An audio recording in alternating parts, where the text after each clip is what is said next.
for you, Kings fans, wherever you may be. All the frustration and disappointment of the past is gone. The 45-year drought is over. The Los Angeles Kings are indeed the kings of the National Hockey League. They are the 2012 Stanley Cup champions.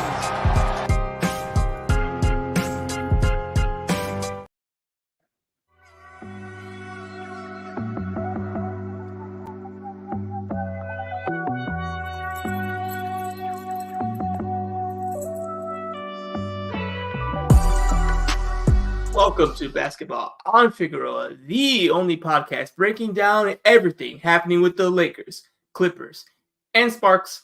I'm your host, Edward Garcia, and joining me today, as usual, but in a special way, is Dar-E-N Viziri, a.k.a. Dime Dropper. Dime, what makes episode 25 so special? We are live from Los Angeles, baby. A little combination station because there was no point of going live twice. You already know the deal, Dime Dropper fan. When it comes to playoff time, we break down every game. No stone left unturned. So Basketball on Figueroa, we have a big lineup for you guys tonight, and everything's going to be timestamped. So if you're only here for something, you can go straight to it after it's over. We're going to start with the Lakers-Pelicans playing game. Then we're going to go to the Warriors-Kings, and then the Sparks draft, and then we're going to preview both LA series. So this is going to end up being a long one, but you'll have a guide to everything. If you don't want to listen to the whole thing, you want to listen in sections. So let's get right to it. Lakers, Pelicans, unless you had something before we had to go. I'm fired up, dude. Playoff Dime is in the building. No, let's go. Yeah, shoot. Let's do it. Lakers, Pelicans. Now, going into this game, even though the Lakers had just beaten the Pels, I still thought the Lakers were going to win. And you know what? This was a big game for none other than my co-host Edwin, because he blasted the Pels and said their home court is not that intimidating. And tonight, I don't know. What did you think of the atmosphere? You think your point was proven? Yeah, I mean, the game started, it was a little empty just to begin. It was a couple of rolls. I mean, so, and I think the energy definitely was low. In my opinion, obviously I wasn't in the building, so I don't know what was going on there. I'd be very interested to hear from Pelicans fans, people who also were watching the game. I was watching it on playback, Silver Screen and Roll. It's playback channel. I'm hosting all the road games, and at the home games, I actually go to Crypto and cover it, credentialed with Silver Screen and Roll. So I was at home, so I'm watching it while I'm also talking, kind of like what we're doing now. So I didn't have the full volume on blast watching, but it sounded kind of quiet. They only got loud, in my opinion, in the fourth quarter, when things kind of a little dicey. But before that, I feel like it was kind of calm. The time was also early. It was an early game because of the Kings Warriors, which we'll get into in a little bit. So, I feel like, I didn't feel like when I saw the Lakers play the Suns, when I saw the Lakers play the Warriors in those games, it was loud right away. You're like, holy cow, like this is like a big playing game. Like it feels intense.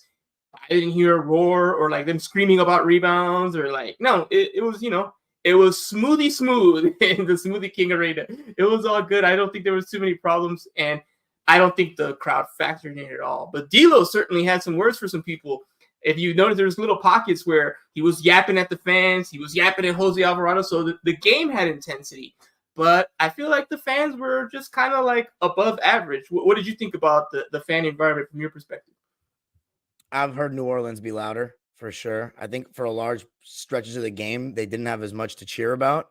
And it was interesting, there's a lot of storylines in this game that I think were undersold. I mean, this is Anthony Davis playing against the team he requested a trade from in New Orleans in a postseason setting. And then you have Brandon Ingram playing against his former team.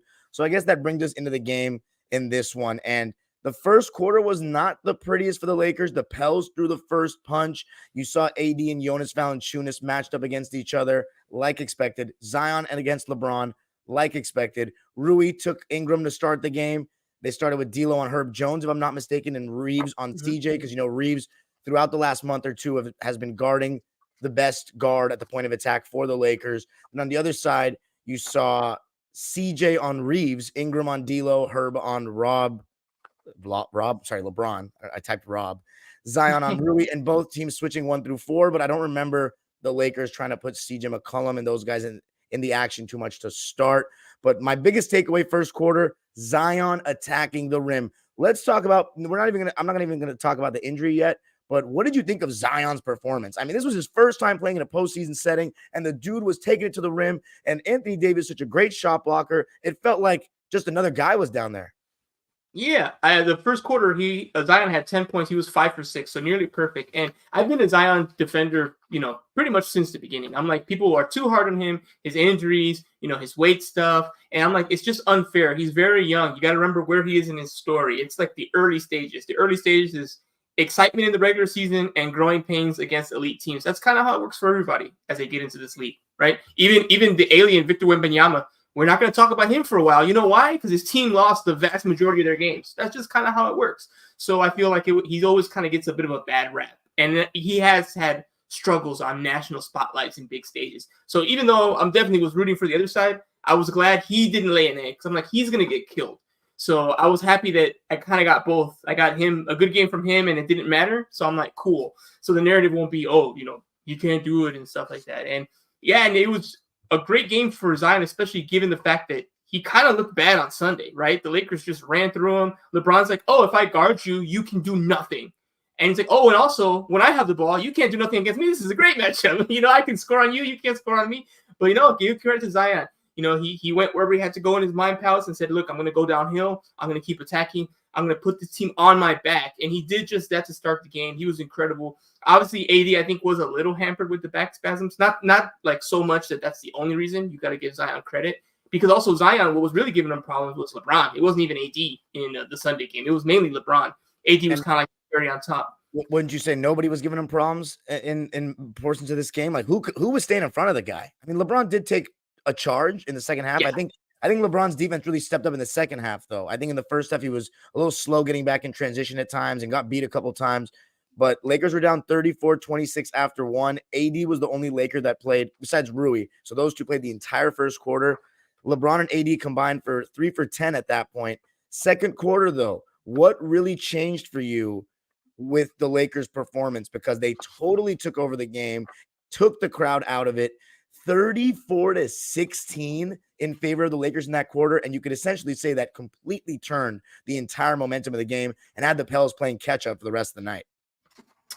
It's the things you know and love about basketball, Dime, and it's defense. The defense was better. If you look at the perimeter defense was better. The Lakers held the Pelicans to 0 made threes. They were 0 for 7 in the second quarter. And that swings things. That means missed three-pointers, means long rebounds, means more rebounds are up in the air, and the Lakers took care of business. They also out-rebounded them in that quarter, 12-8. So those are deadly. And then you have the Lakers who like to move with pace. They like to go up and down, so then they get those long rebounds. LeBron's always looking for that outlet pass forward. They started pushing the tempo, and guess what? That's how a momentum swings and it mounts. And that's why the Lakers were able to score 34-16. Essentially they doubled, the production the Pelicans had. And that's what really gave the Pelicans a hole. You still got another 10 points from Zion. He was just averaging like everything. But okay, Zion's eating, but no one else is. And the Lakers are also hitting from 3. They were 5 from 8. That's a recipe for disaster. If I tell you one team hits 5 threes, the other hits 0, and the team that hit the 5 threes also won the rebound battle, you're like, oh, this is a bad game. Like, right? Like, this is like, you're not telling me anything that makes me think the other side's doing well. And that's exactly what happened. They started to break the Pelicans. Any hope that they had that, we can be in this game. It started really breaking down in the second quarter. And that's, I think, part of the reason the fans were out of it. They're already thinking, we've lost these games. We haven't had them. And here they are again. They're hitting all their threes. We're missing all our threes. They're getting the rebounds. They're getting the boards. There was a moment there in the second quarter where I forgot who was guarding LeBron, but they bit on a really bad pump fake from LeBron, and LeBron got the call, and he kind of smiled at the camera like, these guys they don't get it. Like, he bailed them out, and it was a foul. It was just like, what a dumb play. And when LeBron made that smile and smirk, he's just like, these kids, they just don't know how to play at this level and not make such a boneheaded mistake and bail me out like that. And it's those little details that happen. When we look back at this game, and we'll talk about the finale later, a lot of people are going to look back at the end and be like, oh, what if? But what I would tell someone who feels that way, and it's fair, if everyone was healthy, maybe the results are different. But the reason you needed everyone to be healthy and ready to go in the fourth is quarters like this, where you didn't take care of business. Maybe if you took care of business, you'd be up 6 instead of behind the 8 ball, needing everything to break your way. And in a one-game single elimination matchup, these are the kind of details that matter, Dime. And to me, that's why the Lakers walked into the halftime break feeling pretty comfortable. Yeah, I think you mentioned a lot of good things. I think the defensive intensity from the Lakers just tightened up. And Taurean Prince had a really nice interception on like a handoff that he cut off that was really physical and just ripped the ball. And I was like, okay, Taurean Prince. Yeah, he didn't pick the pocket. He like grabbed it. He was like, Yeah. give me that ball. Yeah, it was like near midcourt. He picked him up. The minute he crossed midcourt, he like jumped in there and he stole it. I remember that play. I was like, oh, snap, Taurean. That's like grown man stuff. He's like, little boy, give me the ball. Right. And we've talked about it throughout the season that the Lakers at one point just completely started pushing pace off misses more so than in previous years. I know they had some high pace numbers with Russ, but I think it always felt forced and it didn't feel like a real style of play. It felt like you're trying to accommodate Russ, but you also have these older players. LeBron's good on the break, but he didn't really want to get up and down as much. Whereas this season, he could still be great in transition and doses, but this season, when the Lakers are really getting stops, they're looking to push. LeBron's used as that outlet passer a lot. But the thing about LeBron is we've seen that outlet pass side of him more this season, but also he's still a locomotive on the break. And AD's not a bad outlet passer. Remember we had stretches where we were talking about AD's looking like Wes Unseld out there and all this stuff. Yeah. So the rebounding and stops leading to easy baskets. I thought LeBron really turned up offensively in that second quarter. He was starting to get doubled a lot. And when he had mismatches on him, like the Pelicans, they were pretty lenient with some of their switches. At times you saw Jose Alvarado guarding him or CJ McCollum switched on to him. And I thought LeBron did a great job passing out of the double all night long in the post and whatnot. But a guy that we got to give a shout out to, Edwin, who had Gabe Vincent having his best game as a Laker, arguably. I would say so, right? Yeah, I would say so, yeah. In the play-in game when it's all on the line, making threes, playing D, the way he was chasing McCollum and Trey Murphy off of screens. I mean, he was doing a great job. The only reason I think the game wasn't a 20-plus point lead for you guys was because Anthony Davis was missing chippies and easy baskets. And I wouldn't say they're that easy, but again, This goes back to what I was saying to you, Edwin, and you kind of questioned me a little bit, which is normal. AD number one scorer. This is what sometimes, because of that lack of a jump shot that to me, it's gone worse since the bubble. That can hurt when we're talking about winning a championship as the number one guy. But as far as that quarter alone, yeah, my takeaway was the Lakers just the better at this point of the game, not even when it was over. At this point of the game was like, it's really hard when the other team has the two best players. And I think Zion was playing better than AD, but to me, you have the two best players. And it's very hard to overcome that, especially when Brandon Ingram is not playing well. Of course, this was only his second game back from injury, but he was getting good looks. He was getting those mid-range shots over the top. He wasn't hitting anything. And then CJ's been on a heater. He was 2 for 9 at half. CJ and Valanciunas together were 3 for 14 at the half. Lakers were 10 for 20 at half from 3. So they were lighting it up. You mentioned New Orleans was missing. Lakers were hitting. And that's what led to that 34-16 second quarter and a 60-50 halftime lead. At this point, were you feeling good going into the third? Yeah, I was. I never really felt nervous. Even I got a little nervous in the fourth, but overall I was like, no, we got this. Like, we're in cruise control. And my main takeaway going into the second half was like, okay, if you can go on a run here, you can really put it to bed. I never thought that we were going to get to the point where you could really rest LeBron AD because it's a single elimination. And it's just not, you're not going to do that. You're not going to be up 20 and be like, okay, rest guys. Oh, it's an 8-point game. Come back in the game, So that dream was definitely gone. But I was like, maybe it can at least be like almost garbage time where you just have LeBron AD there in the fourth and you're up by like 18 and kind of just babysitting the clock while it winds down. Obviously that didn't happen, but I felt pretty good going into halftime. I don't think I could feel much better unless the lead was, ridiculous. So it felt like it was good. 10 points. Again, Zion even got a little bit of a positive at the end. He went coast to coast before the buzzer to beat the buzzer. And he scored that bucket. He kind of was frustrated but happy with himself, making that effort, making it a 10-point game. And that's where we were going into the third quarter. Now, in the third quarter, it was a lot more even. Pelicans came out. They were a lot better. They outscored the Lakers actually 26-23, and they chipped away there. And to me, I'll just leave it with this and then send it to you. To me, the big thing in the third quarter was when LeBron got subbed out. It's always two things you want to watch out for with the Lakers. The non-LeBron minutes and the non-AD minutes. They stagger their rest. They don't get much, but they stagger their rest. And when that happens, two things. The Lakers have to make sure that the plus-minus is not too bad, and the other team has to take advantage. Because when those two guys are out there, they're pretty darn good. And that's exactly what happened. LeBron came off the floor, and the Pelicans went on an 8-3 run to end the third quarter. And then when we came back after then the fourth, just a real quick preview, the run kind of kept on going after a few minutes. The Lakers kind of took control, and then they went another run. The Lakers, it's hard, but you have to find ways to find matchups and find opportunities to not let that happen, because if that 8-3 run and the 9-0 later in the fourth didn't happen, you could have had an easy win. But it's hard to maintain that energy, especially, like you said, when those two stars are out. LeBron's out. Guess what? Now Zion is the first or second best player on the court. That changes the dynamics then. Yeah, and before LeBron did come out, I thought he really stepped it up defensively, especially off ball. He had that charge that he took. And can we just talk about how ridiculous it is that another person made LeBron go flying like that? Like, dude, Zion is an absolute train. Like, he is a Mack truck going to the basket. And it's funny because he's going to go hard left, but he still does. And he finishes through contact as well as almost anyone I've ever seen. But yeah, LeBron's starting to take charges, anticipate those pocket passes. Remember, there was one time he had made a really sharp rotation, got an interception.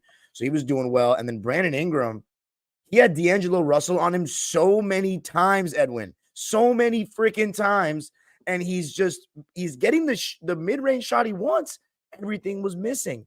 And Jonas Valanciunas is giving you nothing. And I just felt like for a while, the Pels could not get stops. You guys were just had too many big forwards and were just beasting them on the inside. And even when AD wasn't scoring, he was still going into the defense, taking a physical toll on them to guard. So I think when Larry Nance came in, you started to see more switching, which is what the Pelicans do. Nance comes in, he switches on the guys. I noticed he was switching on a Braun, but he was drop coverage against D'Lo and Reeves because because guards are guarding Austin and D'Lo, so you don't want to switch Austin or D'Lo a guard onto AD. So they prevent that. So when LeBron went out, and it's also not just LeBron, Edwin, I've noticed, and this might be something we're going to talk about going forward, is that recently Darvin Ham's not just been taking Braun out, but he's been taking Braun out at the same time as Reeves.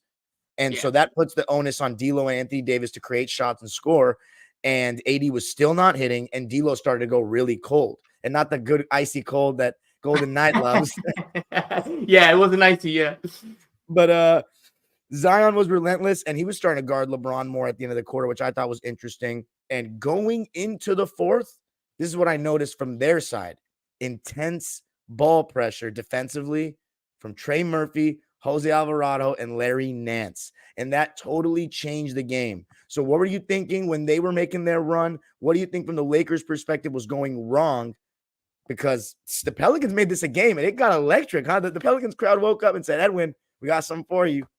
They did wake up. I think before we get into the run, right before the run, I think another aspect people don't think about when they think about this game, about what happened. The Lakers went on a run to start the fourth. And during that run, it was very clear what was happening. The Lakers were running their offense. They were getting their shots. But the Pelicans were just missing threes. They were missing three after three. And I kept thinking, oh, no, we're going to give it away. But they just kept missing. I have the play-by-play here. Jose Alvarado missed a three. Then CJ McCollum missed a three. And then Jose Alvarado missed a three. And during that stretch, the Lakers scored 2, 4, 5, 6, 7 points. It was a 7-0 run. And they had 3 really good open looks at the basket. When a game happens like this, that's the kind of thing that you kind of think about and say, like you should have. Those are the opportunities. Now they did make that run, and they cut the lead and got right back in it. At that point, that's two things happened. One, I think after like the second basket, I was on playback and I'm like, Ham should call timeout. And then I think my whole co-host Harrison was like, maybe not yet. And then after they went 9-0 run, he's like, yeah, you're right. He should have called time. I'm like, you got to call it early here because this is a single elimination game. And I don't really harp too much on Ham's timeouts and stuff, but I think that one he really did kind of fumble it. I'm like, maybe a timeout when they went when it was a 4-0 run could have stopped it from going 9-0. After 9-0, he called it, and then it was like, okay, we got ourselves a game. But I felt like I was definitely nervous because I'm like, now we're at the point where something dumb can happen, right? Like Jones could just hit 3 threes and it's over, right? Like just something silly can happen that breaks the game because there's now time's running down and it's getting tight. But I still felt like the Lakers were going to be in control because even though they got really close, they even tied the game. They never actually took the lead and were up by 4 or 6 or anything like that. So I felt like, okay, it's going to be a matter of we have to out execute them. And because I still believe the Lakers were better, I'm like, okay, it sucks that we're here, but you can still out execute this team. So, okay, if I believe that, go out there and get the job done. And they got the job done. So I'd love to hear from you how they actually did that. I think the intense ball pressure from Jose Alvarado, Larry Nance, and Trey Murphy made a big difference. CJ McCollum and Brandon Ingram weren't really giving them much, so they had a little bit of a jolt of intensity and were able to get in transition themselves. But the main thing I noticed was LeBron looked fatigued, dude. He had 5 straight misses that were all short, and he was going to the basket, and he was leaving the layup short at the rim. Obviously, some were potential fouls, but it's just playoff basketball unless it's clear cut. We'll talk about that in the next game. Unless it's clear cut, it's going to be a different style of officiating here in the postseason. So you started to think you're going to need someone else to help LeBron a bit here. This is what we talked about all year long. I know LeBron's the closer, but a 39-year-old being relied on this much offensively, it can't be like that. And you got to credit Rui and Reeves in the third quarter, because LeBron and AD only hit a combined 2 shots in the quarter, but they were still able to sustain that scoring. And that's one thing that we've seen from the Lakers offense in the second half of the season is 5 of those guys in the starting lineup, all 5, can get you 20 or so. So, but here's the play that really changed the game for me, though, Edwin, was that deep 3 that Trey Murphy hit. It made it like a 6-point game. I was like, oh my God. And then Alvarado hit a 3. Zion was going to the basket at will. And what I thought was insane was that Willie Green, he showed some cojones here, man. CJ and Ingram on the bench in the biggest game of the season. You're going with Alvarado, Trey Murphy, Nance, Zion, and I forget who the 5th guy was, but they took the lead. Weirdly, though, Edwin, I still thought you guys would win it. And LeBron, credit to him, he did have 1 field goal in the 4th, and it was a big mid-range where he caught the ball and didn't have to work too hard. Shot it right over Herb Jones on the left wing. But I have to say this about the Laker offense, right? When you're playing against switch-heavy teams, you are going to try to target your mismatch, right? That's what the LeBron does. He hunts the player that he wants in the pick and roll. Certain mobile bigs, and this won't be the case with Jokic, but certain mobile bigs are going to switch on to LeBron to take away that pick and roll advantage. So it's going to make LeBron play one-on-one. And this is one of my things with LeBron. His ISO package at times can be very dribble heavy, like extremely. And he still can create a good shot. Like, remember that up and under he had tonight? That was beautiful. But go ahead. He got Zion. When he did that, I'm like, this game's over. I'm like, he made Zion. Talk about Zion's been great. He like dribbled back, then he went up, he went under. Zion bit it like real bad. He went flying like 5 feet forward, and then LeBron just ducks under and he just lays it up. And it's like, oh, that's so nasty. It's like he just like the footwork and everything was gorgeous. I was like, wow, like that's like game done. But of course, that was just one play. So he adjusted from that. My thing is, even on that play, there was a lot of dribbling, and it was right to beat the shot clock. So the process wasn't necessarily great.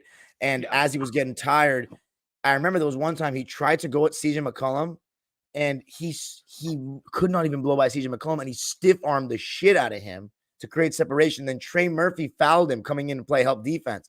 And I started to think, because the Lakers kept getting Alvarado on the switch, and they were willingly switching Alvarado onto LeBron, which I thought was crazy. But you could see that LeBron was like deferring a bit more, and he was starting to get tired. And I was like, oh my God, this? They might actually lose. And mind you, I was rooting for you because I want you on the other side of the bracket with Denver. I think the Lakers can take some skin off of Denver.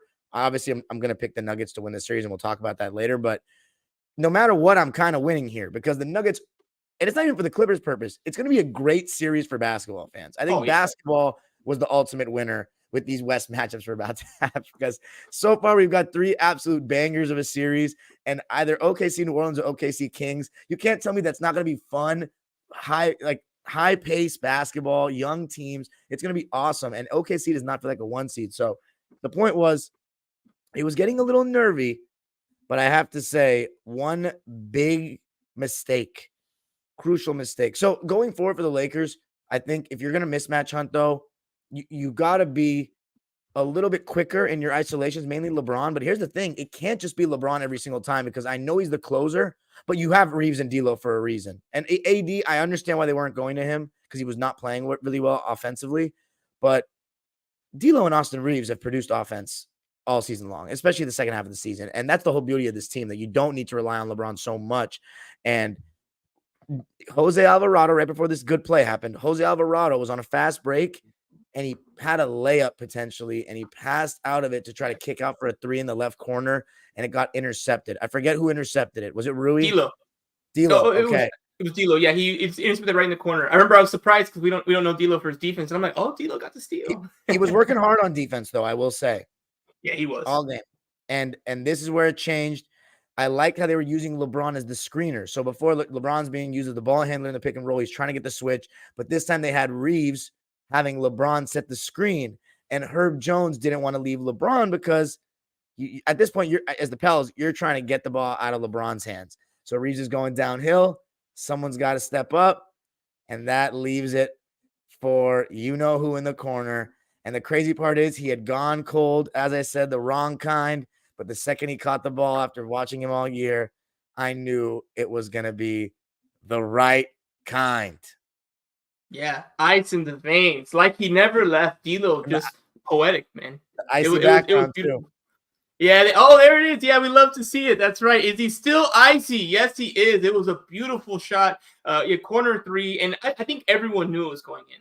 It was one of those, I think even the opposing team, I think I saw some pictures from the crowd. It's like, oh, they're like, yeah, he's wide open, dude. And it's like, and that's like literally the greatest, he's having the greatest single season 3-point shooting record in Lakers history, which again, they don't have a lot of good shooters, but still, if you're breaking a franchise that has 76 plus years of history, you're probably shooting pretty good. And he was, and he did, and he nailed it. And again, D'Lo is fearless. He's got all the courage, all the confidence in the world. Nothing can faze him. And he was in that corner open. He hit it, and he let them know. He pointed to the ground. He was just like, yeah, like I'm letting you know too. Onions, I got it. You're gonna have to take that one. And that was huge. 1-point game. Now it's a 4-point game. There's 50 seconds left. And at that point, it was over. As long as the Lakers didn't do anything dumb, it was over.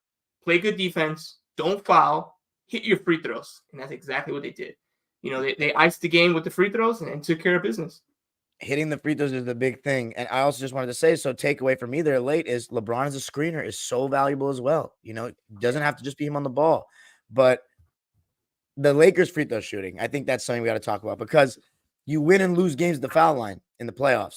And Anthony Davis, in front of his old fans that despise him so much, 4 for 4 from the line to end the game, and then Reeves with 2 big ones. And the Lakers, this is what is a great example of a good road win. You have a big lead. You know that a home team is going to make a run and the crowd's going to go nuts. Can you withstand that and make one more push? And they did. And they did it with Anthony Davis having a very poor shooting game with 6 for 16 shooting. And then LeBron was 1 for 8 in the fourth quarter. And they got away with it. So yeah. I would say, all 5 starters with 13 plus points. Spencer Dinwiddie only got 5 minutes in this game. So the Lakers only went 9 deep. Spencer Dinwiddie only got 5 minutes, which tells you, this is playoff time. The leash is not as long. You got to produce. Jackson Hayes only got 8 minutes. Both of them combined for 2 points together. And that was Hayes had 1 bucket. It was a dunk. Spencer Dinwiddie was 0 for 3 in those 5 minutes. You got anything to say about those 2 guys? Or are there any ham rotation stuff? No Max Christie in this game. DNP coach's decision. Yeah, we're not going to see any Max Christie, unfortunately. It's too risky.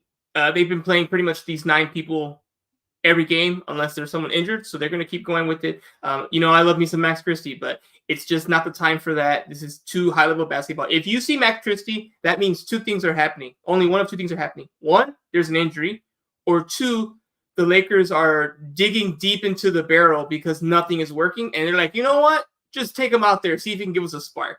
But that's it. Or the third thing is it's a blowout, right? Blowout win, blowout loss. He's getting some minutes. But if it's the second quarter and you see Max Christie sub in, something's wrong.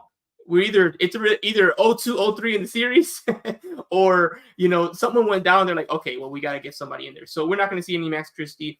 I think you're right. Spencer Dinwiddie, if he's not bringing it offensively and the defense is suspect, that's what you saw. He was 0 for 3. He didn't look that good in the shots that he took. And it's like, okay, we're not going to play around with this. We'll just give the minutes to someone else. And you also got good play from Vincent and Taurean Prince. So it's like, okay, well, these 2 I can trust. So I'll just play them more. That's fine. No big deal. Yeah, it's gonna be like that. This is playoff basketball time now. Little mistakes, missed rotations, lazy at the rebounds. That's gonna get you out of here way faster than maybe it would, in like November, December. So I feel like they did a great job here. They got the win. That's what matters. Of course, Zion got hurt. Who knows what would have happened if he stayed healthy? Oh It's my really God. frustrating. We didn't even We mention didn't even talk that. about that. That's Yeah, so relevant. Oh, we're so LA centric. We didn't even mention that. Yeah. Yes, So that's why I Zion wanted got to. hurt. You guys judged a bullet. He was killing. He had the whole stadium behind him. He had the whole state of Louisiana behind him. The basketball world. Outside. Yeah, of he did because he was 40 piecing, and I started seeing not enough help for Zion, out there because he was the only one really like offensively at that level, right? They're getting key moments from players, but more like role stuff, like you said, CJ, MIA, right?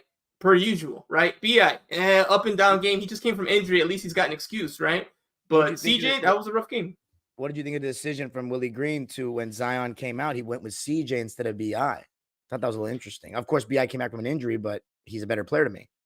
Yeah, I think that was interesting. I think that might be the whole trusting and coaches being like, you know what, I'm going to go with the guy who got me here. Sorry, BI, you weren't around, this and that. I'll be curious to see if we hear something about an injury report with BI. Maybe there was something up. I don't know, but I haven't heard anything. And obviously, we're really going to look at the injury report for Zion because they still have another game, which we'll talk about who their opponent is in a moment because, we have that result. But they're not done. The season's not over. They have a huge game on Friday that decides if they're going to have more basketball or not. So as frustrating as it is for New Orleans, you still have a chance. And that's what the beauty of the drama of the in-season tournament. The plan. Well, no, the whole season being orchestrated this way. That's what's so exciting about it. A week ago, the Pelicans were the 6th seed. They might not make the playoffs now because they fell into the play-in because they lost. And now, we'll see. One unlucky injury, and now guess what? You might be out of it, but we'll see what happens. So shout out to the Lakers. We'll preview their matchup against the Nuggets in a little bit, but now we're going to close it out, and let's go into the next game. Kings Warriors. It was a Cali play-in pretty much, minus a little stop in New Orleans. We had all the California teams out here. Too bad the Clippers didn't join, but they were a little too good this year for the play-in. So unfortunately, they weren't able to join the festivities. But we had a NorCal showdown here with Sacramento and Golden State. I'll be honest, I thought Golden State was going to take care of business, and the result didn't show that out. So, Diane, why don't you go ahead and set us up here? The early parts of the game, overall game, however you want to take it. Let's talk Golden State Warriors versus Sacramento in Sacramento. Yes, I have a lot to say. Let me just say this though, because I forgot to say it. Anthony Davis's offensive rebound on LeBron's air ball was basically the ceiling of the game. No rebounds, no rings. It's playoff time. Get a rebound. And Larry Nance draped. He literally was hugging the other side of his body. And you saw, if you watch, I don't even think he jumped. I think he just angled it and he got the ball anyway. And then obviously the ref called the foul because Larry was like mauling him. So the fact he got that rebound, that was a tough, like grown man rebound to get. You're right. He got that rebound. Then again, like you said, hit his free throws. One more thing on the Lakers and free throws. They hit 26 of 29. They only missed 3. Compare that to the Pelicans. They only shot 15, but they missed 4, including a couple in the fourth quarter. And those little things, that's what makes the difference. So they executed very well. All right, now go ahead. Take us to NorCal, where we were in Sacramento, with the Kings facing the Warriors. Yes. So I was with you. I thought the Warriors were going to win this game just off of experience and because the Kings have those injuries. But you know what? In this game, it was a blessing in disguise that they didn't have Kevin Huerter, because Keon Ellis and Keegan Murray had the night of their lives. I mean, you want to talk about a perfect game from these Sacramento Kings? Revenge. I mean, well, you are a little more anti-Warriors than I am. I don't give a shit. So I love just the good basketball story. What great revenge, man. I mean, they smoked these boys. And you know what's so funny? I learned a lot about the Warriors tonight.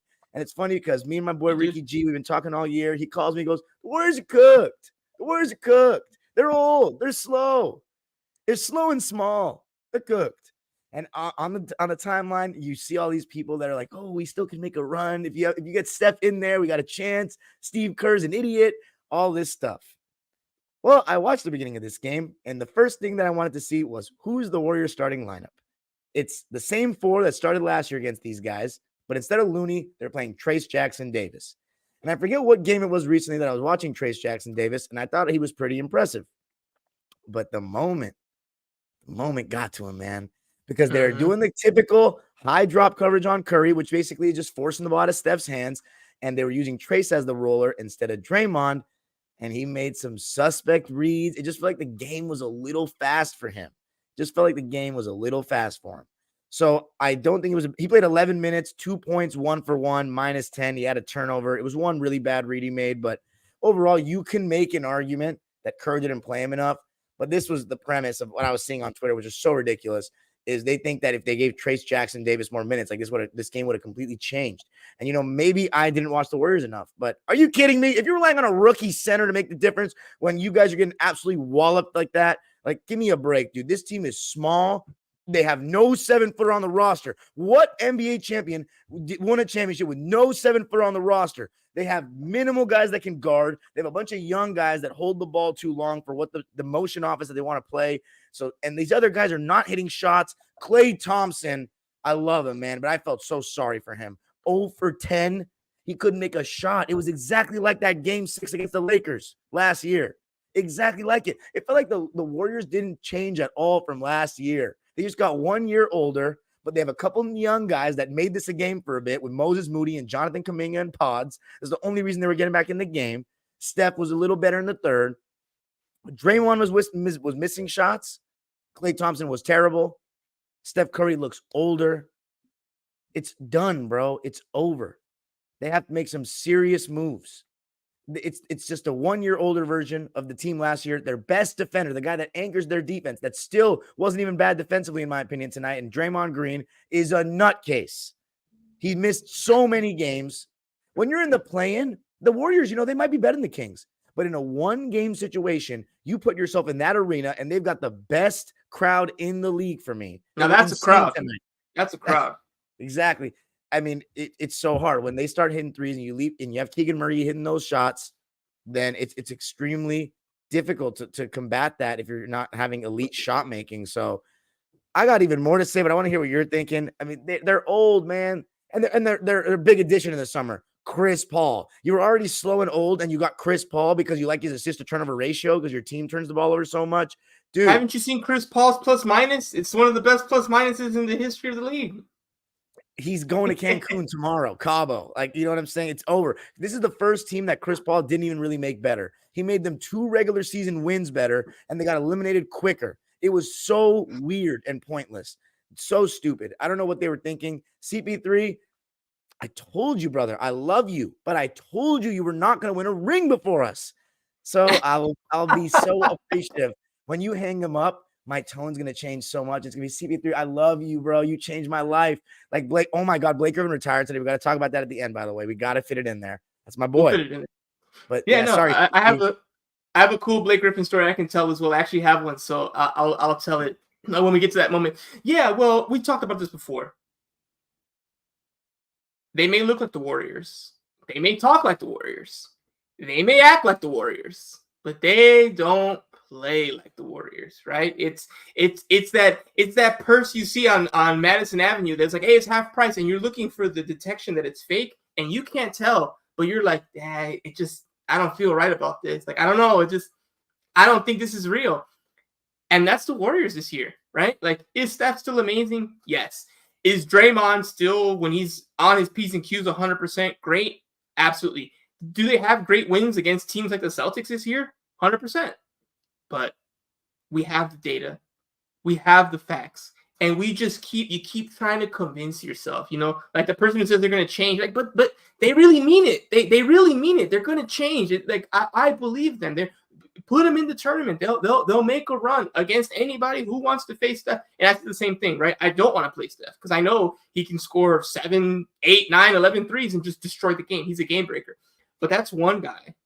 That's what he is. And guess what? Like, just like you mentioned, what did I notice? The King said, Curry, you're going to work so hard today. We're going to double you. We're going to have you. You're off, but we're going to be all over you. You're going to fine. If you score 40, you're going to have to, the miles you're going to have to put on this court are going to be stupendous because we're going to make you work for absolutely everything. We're not afraid of anyone else. and you're just going to have to just be exhausted. And guess what? At your age, with your legs, everything you have to do, it's going to be a little too much, buddy. And just like you said, you're over here talking about the same reason why the Lakers aren't going to play Max Christie. You don't win championships with those guys. If you're telling me a rookie needs to play more in a must-win game, your team is not good. Your team is not good, because if your team is good, you have allocated the money to the places where they need to go for those players to produce. That's not a rookie's job, and a rookie can't handle that. The rookie does not know how to win a play-in game, a playoff game. Again, there's a reason Victor Wembanyama's not here. His team's not ready. He's definitely not ready. If he was in this game, they'd be throwing bodies. This is another level of basketball. You have to remember, it's another level. We talk about how the regular season's not this, regular season's not that. Even in the 90s, you watch a regular season game and a playoff game, you'll be able to tell which one's which, because the intensity always ramps up. And when it ramps up, your flaws also get ramped up and exposed. And it's the same flaws we've been talking about this team. They are old. They're not the same Warriors. And if Curry's not playing at his absolute best, they're not winning. And that's what you fear. You fear the monster will come. But if he doesn't, it's over. They don't have it. They don't have the players to do it. They don't have the personnel. And it's mentally exhausting. They did what everyone always dreams of. They ran the dynasty to the ground. But guess what? When you run the dynasty to the ground, this is what it looks like. It doesn't end nicely. It only ends nicely if after, let's say when KD left, they just traded everybody. Then they could have traded everybody. And then like on Draymond's podcast, he'd be like, oh, if we didn't break up the Warriors, we would have won 6 more championships. Who would have beat us? But now we know that's not true, because we're seeing it. We're like, oh, they got old. And Clay, like you said, we love Clay. Clay, come home, come to Los Angeles. You won't be with that kind of burden. I'm telling you right now, your father's here doing the play-by-play. How cool would it be? You know what? I'll even take it a step further. I'll move the money around. No boo on me, okay? No boo on me, Clay. If you come out here, that's where I met Clay. That's so funny. That's actually where I met him.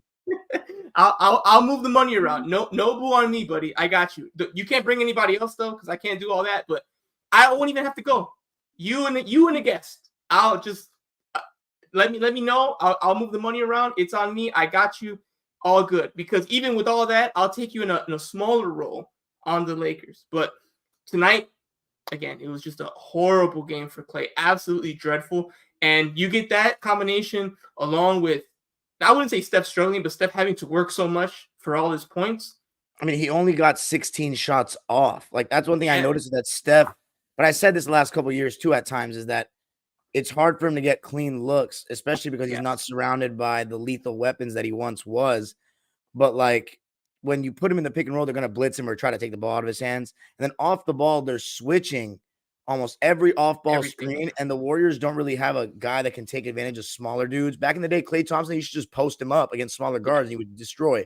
But now he's not he's not hitting those shots. Kuminga, you can kind of throw it down to him on the duck-ins and stuff. And Kuminga was like one of the only bright spots in this game. He came in, hit a couple mid-ranges and got downhill. And Moody as well was super active.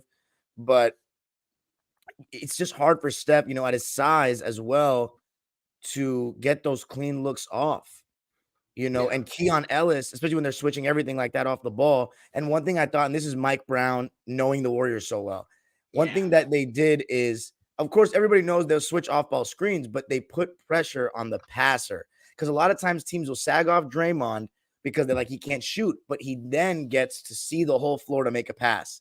And when you're putting pressure on that pass, now he has a smaller window. And when you switch and they do those little slips, that window is small for the pass. Now you're putting pressure on the pass. They got a couple of turnovers on that, or forced them not to even throw it. And I think that contributed to Steph not getting as many looks off. But I just got to give Keon Ellis so much credit. Every single quarter I wrote notes, Keon Ellis is involved. His on-ball defense was amazing. He cookied Steph twice. Yeah. Well, one time clean cookie, one time poke from behind. But Keegan Murray, how about this? We got to give the Kings a little more credit, though. Sure. Keegan Murray, 11 points in the first quarter, absolutely lights out the whole game. And it wasn't just threes. He attacked some closeouts here and there, got in the mid-range area. He had 20 shot attempts, shot 10 for 20, 8 for 13 from 3, 4 for 4 from the foul line, 32 points, 9 rebounds, and 2 steals. Is this going to be known as the Keegan Murray game? I think so. And also, yes, let's kind of, again, redirect it more to the Kings, because they have a potential here to build a future. We've been talking about this for the last couple of years. They've been doing great branding wise, like the beam, kind of getting everyone to buy into this. And Sabonis, is he underrated? Is he overrated? All that kind of stuff. And last year was disappointing because their record was very good, but no one believed in them. And then that lack of belief was supported by losing a first round. We're like, see, just like we said, they're not legit. Like the Thunder are dealing with that right now, right? And this is the beautiful part of the growing pains. That embarrassing, or not embarrassing, but disappointing Game 7 when Steph was, cursing out, "You're not ready for this shit. You're not ready for this shit." And he's like hitting all these threes and killing them. It's like, oh yeah, that's another level. You come back the next year, and now you beat them, and now you're like, yeah, that's right. That was last year. This is this year. The difference is we're ready for you. You're old now, and we got you. It's the kid beating the dad in the backyard, and you're like, dang, that kid's only gonna get stronger, and the dad's only getting older. I think the torch passed here. It's like the dad looks and is like, I'm not gonna get any faster. So I think that might be it, right? And that's exactly what we're seeing with the Kings. Obviously, it's early, but you start doing the math, you start doing the salary tax, and you're like, I don't know. I mean, you don't want to run it back with this Warriors squad, and the Kings now they'll have an opportunity. They're still got to fight to get that 8th spot, right? They're not done, but with Zion and all that, those question marks, and I mean, even with Zion, I think I might go with the Kings on this matchup here. But yeah, it was incredible. But also, I want to talk to you a little bit about the third quarter because I feel like that's where it happened. Because before that, it was still a game going into the third, right? It was a 4-point game. It's because the Warriors got to the line towards the end of the second quarter, and the fact they were only down by 4 after everything they had gone through. I mean, Sabonis was so fired up, dude. I had never seen him like that. He was dominating, and he was working so hard on D. Obviously, got in a little bit of foul trouble, but he was just dominating. And on the glass, he was being aggressive. And when they're playing that drop coverage with Draymond, Fox was just walking into pull-ups. And I don't think the Warriors' point of attack, even Wiggins, the guys that guarded Fox, they didn't really offer much resistance. But yeah, I thought the Warriors are still in and out. All I was saying was if Clay and Steph get going, they're going to get back in the game. And in the third quarter, I saw more Curry on ball. The Steph Stan's favorite thing, high pick and roll. And again, this is what people don't understand about Curry sometimes on the ball. He's so turnover prone on the ball and pick and roll. Like, he had 6 turnovers in this game. So, like, I get it. You're right. They threw the kitchen sink at him. He got 16 shots off, and he turned the ball over 6 times to 2 assists. You cannot tell me that 22 points and that is good enough from a guy we hold to that standard. It's just not. And I'm not putting the majority of blame on him at all. But it's not good enough in a one-off situation. And yeah, Clay and all those guys missing didn't help. Andrew Wiggins was 1 for 4 from 3. The Warriors as a team shot 41% from the field and 31 from 3. What did you think of the way the Kings just totally blitzed them in the third quarter? It's like we saw more of what we saw in the first, but to an even larger degree. Yeah, I think it was a brilliant plan. You want to apply as much pressure and challenge him. And like you said, he's an incredible player, but he can also get rushed. He can also make mistakes. And I think it was the right move. You make someone else do it, right? Can someone else dominate?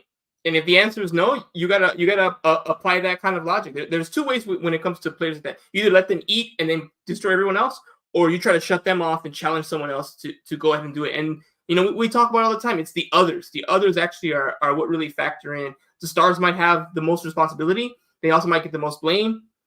But you really need the role players need to be there to really step up and kind of mitigate any kind of deviation from the star being the pinnacle of everything that's happening. And that's what you saw with the Warriors. They just didn't have it. They didn't have it tonight. And when we're really honest, if we took those jerseys off and just went to the X's and O's in the film, they're a 10 seed. They're a 10 seed for a reason. I think they had it, right? They had it going into the final week. All they had to do was win out. They had 2 very bad teams and a decent Pelicans team, and that's the team that beat them. If you're decent, you'll beat the Warriors. That's been the MO all season. And, we're still all just scared of Steph and stuff, rightfully so. But at the end of the day, he's just one guy. And you need a really good team. You need 8, 9 really good players who know their role and execute it well to win at this level. And I think we've seen it all year, and it was proof today. There's no one else who thinks, oh, yeah, they would have. Who tonight thinks the Warriors were going to win a playoff series? Like, nobody. Like, these people, they don't have it. Dude, there's one guy. Maybe there might be some. the respect to this one guy. He was somebody, the Warriors are still not that far from being a championship team. This team is not that much worse than 2022. I'm like, dude, I couldn't disagree with you more. Like, Andrew Wiggins is not playing at that level. Pool's not there and Clay anymore. Pool's not there. Draymond and Clay have declined. Even Steph has declined, which is normal. He's older. He's like, to me, he's in the stage that like Kobe was in like 2012. Like, Yeah. But I don't know. The way Kobe played in 2013 was like outrageous. So that's different. But Curry's around that age, so it's normal that he's just declining a bit. What was that team? A borderline playoff team, right? They were fighting for the 8 at the time. So you were getting master classes from Kobe, and guess what? You were barely squeaking out games against what? A young and up and coming team in the Golden State Warriors. So history's kind of repeating itself. The names are just changing, but it's the same kind of scenario, right? Like he tore his Achilles beating these Curry, Warriors, and now Curry's the one fighting for his life against the Kings. So, yeah, it's just also just tough to go. That team was making everything in the second half. Harrison Barnes hit that turnaround over Draymond with a hand in his face. I was like, dude, this guy's getting his revenge. Fox was cooking, but I think it was just so hard when Keegan Murray was coming off of screens and you had to, send out a defender to help. You basically are double teaming Keegan Murray when he's catching it off, coming off screens. You put Sabonis in the short roll, and then someone else is getting an open shot. So giving the Warriors a taste of their own medicine with a movement shooter that was hard to guard. But the thing is, you can throw the ball into Sabonis down there. So they can't really switch the same way the Kings can. So Kings might have just been a better team, and I'm happy for them that they won. The final score was 118-94, potentially ending the Warriors' run. I said last year when they lost to the Lakers, if they still had Clay, Draymond, and Steph in the starting lineup, all three together, they were not a championship team, and I was proven right. Draymond Green with 12 points in this game on 4 for 8 shooting and 2 for 4 from 3. That looks like a decent stat line, but I mean, I guess that's a decent stat line. I don't know. Yeah. It wasn't that great to me. He had 3 turnovers. He stepped out of – there was one time where he could have let a rebound go out of bounds, and he grabbed it and went out of bounds. You just cannot turn the ball over like that in these games. Wiggins was 4 for 11, 12 points, 1 for 4 from 3. Safe to say he didn't have a good enough season. Then Clay's stat line, oh my God, a donut, 0 for 10. 0 for, jeez. 0 for 6 from 3, no free throw attempts. And then Steph, as I said, 22 points, 8 for 16 shooting, 3 for 7 from 3, but only got 16 shots off, turned the ball over 6 times. You got 24 minutes from Podziemski, 15 from Moody. Moody had 16 points off the bench. He's a +3. And Kuminga with 28 minutes, but ultimately to no avail. Keegan Murray with 32. Every Sacramento starter had 15 or more. Keon Ellis had 15 points on 5 for 8 shooting, 3 for 4 from 3, 4 rebounds, 5 assists, 3 steals, 3 blocks. Oh my God. De'Aaron Fox had 24, and then Sabonis had 16, 12, and 7. Safe to say they got revenge? Yeah, they got revenge. That was beautiful. They did what they ended their season last year. Now they ended their season, maybe ended their dynasty, and now they get a chance to claim that 8th spot outright against the Pelicans. So we'll wait for that on Friday. But what's next for the Warriors, though? What do you do? I think you have to start over. I think you're not getting rid of Steph, though, are you? You're not getting rid of Steph, though, are you? No, if you get rid of Steph, you're done. I think. Well, Joe Lacob. It's interesting because we obviously heard the reports of. They were trying to get LeBron. They talked to LeBron. They'll get a chance to talk to LeBron. Most of what people are saying is that LeBron's going to decline his player option and try to look for a longer deal with the Lakers. But for a moment this summer, I think for a moment this summer, LeBron will be a full-out free agent for a moment. I think it'll be like 24 to 48 hours. But technically, while he's negotiating with the Lakers, he can also negotiate and take meetings with anyone. So I won't be surprised if he's talking to everyone for a quick second. And I think ultimately he will stay in Los Angeles and get a max contract for 3 seasons. We'll see the details and all that. But you might hear that. But we also heard from Joe Lacob himself that, he's paying like $100 million in salary tax, And while that's not my money, why do I care? He might start to care. He's like, why am I paying $100 million and we didn't make the playoffs? Like, I'm not doing that again. And he's gone on record saying that he wants to avoid the tax next year. To avoid the tax means you have to have a smaller salary. Having a smaller salary means players on big salaries need to go. Clay's, going to have an option here. And what's going to happen there in terms of what he's going to do? Draymond makes a lot of money. We know Steph makes a lot of money. We'll see. So I think they will look different. I think the big three will break up here. And I'm curious to see what happens. I just don't see Clay coming back. I don't see it. Like, he has pride. He thinks he's still that guy. he might take less money to get starter minutes on a smaller team, or kind of the Jordan Poole route, right? Although obviously that wasn't Jordan Poole's choice, but you understand what I'm saying. I think that they're gonna look different, and they might be better because obviously this wasn't good enough. So you can upgrade in different ways. They might have to try to shed some salary and see what happens. Who knows? Every summer, someone decides to move that doesn't. You never know. Maybe when he sees Clay leave, and maybe if Draymond leaves, maybe Steph asks for a trade.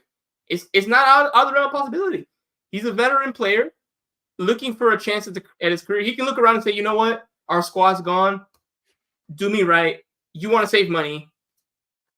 Ship me to wherever, I would not be surprised. I would not be surprised if that's what happens. But I think either way, I think the big three here in Golden State, I think this was the last time we saw them play together. I'll say that. I don't think they play together again. What do you think? Wow.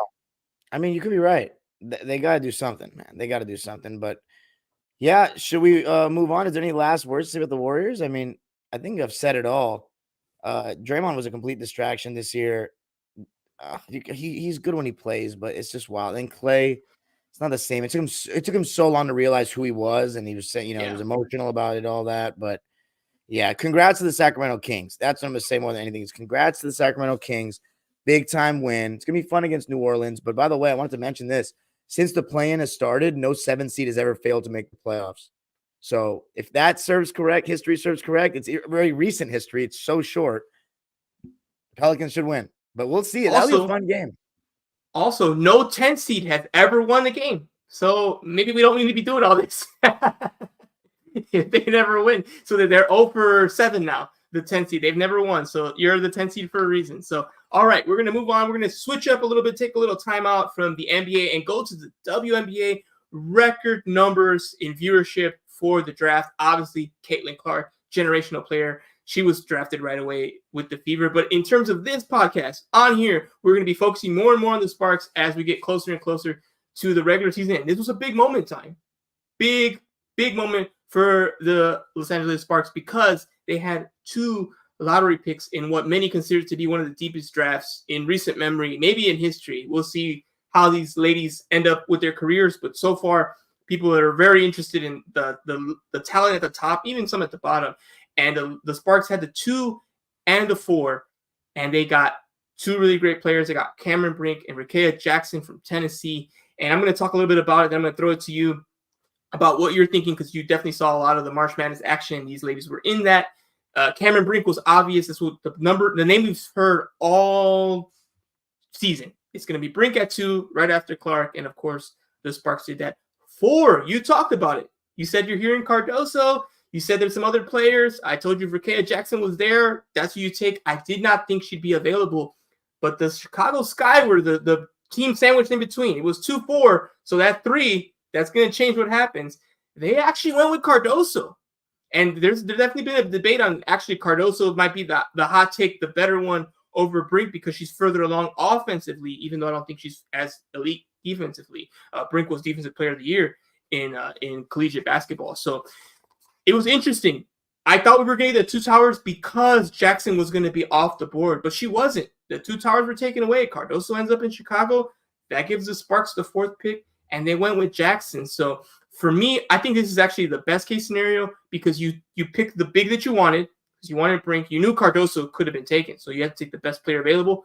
To them, after Clark, the best player available was Brink. I agree with that. And they got an electrifying player in Jackson. I'm really excited about Jackson. I actually thought she was I would have done exactly what the Sparks did. I would have went with Jackson instead of Cardoso if it was up to me. Obviously, we won't know. She's a wing player from Tennessee. Really, really good. I'm pulling up her numbers here just to kind of give you an idea. 17.8 points a game. Again, in college, 6.1 rebounds. She's electrifying. She also had the double fit. She had a wardrobe change. She had one outfit when she started, and then she had another one later on when they actually went to the draft process, which I thought was just like such a swag thing to do. So she's going to fit in just fine here in LA doing that. Tomorrow, I guess I can say this. I'm not sure. It's live, but it's whatever. But anyway, she's talking with the media availability. The Sparks are going to have the draft picks available to talk. So I'm going to get my questions ready for. I asked her some questions also during media availability after the draft. Immediately after she talked with the media, I talked to Brink. I talked to Jackson. Both seem really great. I believe, and I have the audio, I have to hear it again, but I think Brink said that she actually FaceTimed Steph and she tried to talk to Seth as well, but he didn't answer the phone, which is really funny. But obviously she already is talking to those people, and she's a New Balance athlete, so there's some connections there as well. So tell me, what do you think so far? You saw I'm sure you saw some of the draft. Maybe you watched the whole thing. But what are you thinking now that we got these two new players here in Los Angeles? First time I'd watched the WNBA draft. So much interest in it this time around because of how amazing the college tournament was, the NCAA tournament was. I haven't actually seen Rickea and Cam Brink play a full game start to finish yet. I've only seen highlights. But with Cam, I've been paying attention the last couple of weeks because I figured we were going to get her.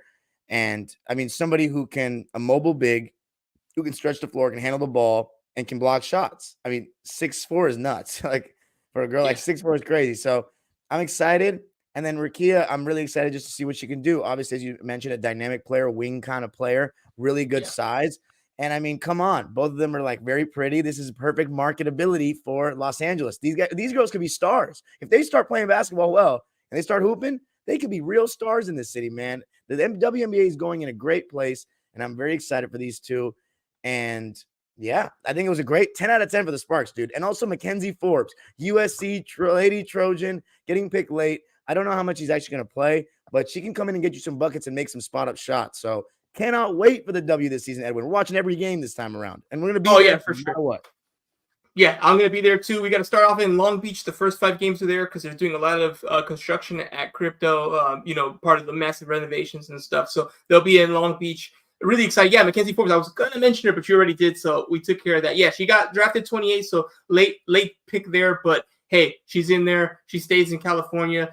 Brink, she's not from California, but she also played in Stanford, so she stays in the state. So it's all good vibes so far. And like I said, I think they did a great job drafting the best players available. So we'll see what happens there. But we're going to keep an eye on that. Now we're going to head back to the men, back to the NBA. We have a couple theories to talk about. Lakers, Clippers, they made it. Obviously, the Clippers made it even better. They don't have to deal with any of this nonsense, elimination, season on the line. They're relaxing. They're chilling. Kawhi's getting the knee rubbed on, the legs rubbed on, taking care of business there. We'll start with them because we've been talking so much about the Lakers and Sparks and all that. So let's go to a Clippers Nation here, or Clipper Nation. Is it the S? Do you put the S there? Do you not put the S there? What's the right way to say that, Dime? Clipper Nation, yeah, no S. No S. Okay, Clipper Nation. Let's go heading over there. It's the game you love to hate to watch to love to play. Luka, now he's got a partner. I don't know if you heard about this guy, Kyrie. They like him a lot. They say he's the most talented, but I think that's just because he dribbles really well. But they've been playing great. Hot take, they might be the hottest team in the West right now. They've been playing some really, really great basketball. The reason they're so low is because they were more in that playing category, and they just kind of, the last month or so, were just playing so amazing. They ended up at the 5 seed, but it's not going to be easy. It never is easy against the Mavs. Let's preview the matchup here. Dime, I'll open it up to you. How are you feeling? Clippers, Mavs. Another chapter. Not great that we got matched up with the Mavs for a third time. I mean, just having to beat Luka Doncic 3 times in the playoffs is going to be a task in itself. The Kawhi thing is the most concerning thing. I mean, we know now, and I'm telling everybody that's watching this video right now, it is not load management. It is not that we are not being lied to this time. It's really knee inflammation, and it's really a question if the swelling can go down by the time the game's ready to go. He was a limited participant in practice as of Tuesday. So that's not running.